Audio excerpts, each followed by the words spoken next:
Hi friends, అందరికీ నమస్కారం. Welcome to my YouTube channel. మనలో చాలామంది డబ్బులు సంపాదించాలనుకుంటారు. అయితే మనకు డబ్బు రావాలంటే ముందు మన ఆలోచన విధానం అనేది మారాలి.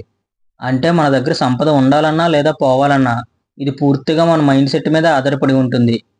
అయితే ఈ వీడియోలో మనం తెలుసుకోబోయేది ఏంటంటే పేదవాళ్ళ మెంటాలిటీ అనేది ఏ విధంగా ఉంటుంది, అలాగే ధనవంతుల మెంటాలిటీ అనేది ఏ విధంగా ఉంటుందో స్పష్టమైన తేడాలతో క్లియర్గా ఎక్స్ప్లెయిన్ చేసుకుందాం. సో వీడియో అనేది చాలా ఇన్ఫర్మేటివ్గా ఉంటుంది కాబట్టి ఎక్కడ స్కిప్ చేయకుండా చూడండి. ఇంకా టాపిక్లోకి వస్తే ఎర్న్ వర్సెస్ లెర్న్ థింకింగ్. అంటే పేదవాళ్ళ ఆలోచన ఎలా ఉంటుందంటే, నాకు నెలకు జీతం వస్తుందా లేదా, నేను నెల నెల ఈఎంఐలు చెల్లించుకుంటున్నానా లేదా అనే దానిపైన దృష్టి ఎక్కువ పెడతారు. అంటే ఇమీడియట్ ఇన్కమ్ పైనే వాళ్ళ దృష్టి అంతా ఉంటుంది, ఫ్యూచర్ గురించి అసలు ఆలోచించరు. అదే ధనవంతుల ఆలోచన ఎలా ఉంటుందంటే, నేను ఈ పని నుంచి ఏం నేర్చుకుంటున్నాను, అంటే ఇది నాకు ఫ్యూచర్లో ఏమైనా ఉపయోగపడుతుందా అనే దాని మీద ఆలోచిస్తారు. అంటే స్కిల్ను ఎక్స్పీరియన్స్ను లాంగ్ టర్మ్ వెల్త్గా చూస్తారు. సో ఓవరాల్గా ఈ కాన్సెప్ట్ నుంచి మనం నేర్చుకోబోయే లెసన్ ఏంటంటే, learn first, earn later and grow for ever అనే దాన్ని మనం నేర్చుకోవాలి. ఇంకా నెక్స్ట్ టాపిక్ చూసుకుంటే spend first versus save first. అంటే పేదవాళ్ళ ఆలోచన విధానం ఎలా ఉంటుందంటే, మొదట ఖర్చు చేద్దాం, తర్వాత ఏమైనా మిగిలితే దాన్ని సేవ్ చేద్దామన్న ఆలోచనలో ఉంటారు. అదే ధనవంతులు ఎలా ఆలోచిస్తారంటే, మొదట సేవ్ చేద్దాం, తర్వాత మిగిలిన దాన్ని ఖర్చు చేద్దామన్న ఆలోచనలో ఉంటారు. సో ఓవరాల్గా ఈ టాపిక్లో మనం రూల్ చూసుకుంటే, పే యువర్ సెల్ఫ్ ఫస్ట్. అంటే మన గురించి మనం మొదట సేవ్ చేసుకుని మిగిలినది తర్వాత ఖర్చు చేసుకోవాలనే దాన్ని మనం అర్థం చేసుకోవాలి. ఇంకా నెక్స్ట్ టాపిక్ చూసుకుంటే ప్రాబ్లమ్స్ వర్సెస్ ఆపర్చునిటీస్. పేదవాళ్ళ మెంటాలిటీ అనేది ఏ విధంగా ఉంటుందంటే, ఇదేంటి ఇక్కడ ఇన్ని సమస్యలు ఉన్నాయి, అసలు ఇక్కడి నుంచి మనం అసలు ఏమైనా చేయగలమా లేదా అనే ఆలోచనలో ఉంటారు. అదే ధనవంతుల ఆలోచన విధానం ఏ విధంగా ఉంటుందంటే, ఇక్కడ ఎవరికి ఏ అవసరం ఉంది, అలాగే మనం అసలు ఏ విధంగా ఆపర్చునిటీ అనేది క్రియేట్ చేయవచ్చు అనే ఆలోచనలో ఉంటారు. సో ఫర్ ఎగ్జాంపుల్ చూసుకుంటే, ప్రాబ్లం చూసి బిజినెస్ స్థాపించిన వారే ఎంటర్ప్రెన్యూర్లు అవుతారని మనం అర్థం చేసుకోవాలి. ఇంకా నెక్స్ట్ టాపిక్ చూసుకుంటే రిస్క్ అంటే భయపడే దృక్పథం. అంటే పేదవాళ్ళ మనస్తత్వం ఎలా ఉంటుందంటే, నష్టపోతే ఏం చేయాలని ఫ్యూచర్ గురించి ముందుగానే ఆలోచించేసి సేఫ్ గేమ్ అనేది ఆడుతూ ఉంటారు. అయితే ఇలా సేఫ్ గేమ్ అనేది ఆడడం వలన మన గ్రోత్ ఫ్యాక్టర్ అనేది అక్కడితో ఆగిపోతుంది.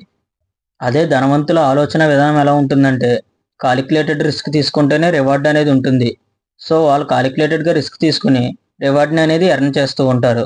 దీనికి మనం రియల్ వరల్డ్ ఎగ్జాంపుల్ చూసుకుంటే, investing in stocks versus keeping money ideal in savings account.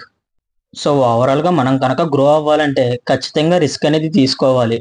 మనం ఎటువంటి రిస్క్ తీసుకోవాలన్నప్పుడు మాత్రమే మన గ్రోత్ అనేది ఆగిపోతుంది. సో ఎప్పుడైనా మనం కాలిక్యులేటెడ్ రిస్క్ తీసుకుంటే మన ఫ్యూచర్ అనేది బాగుంటుంది.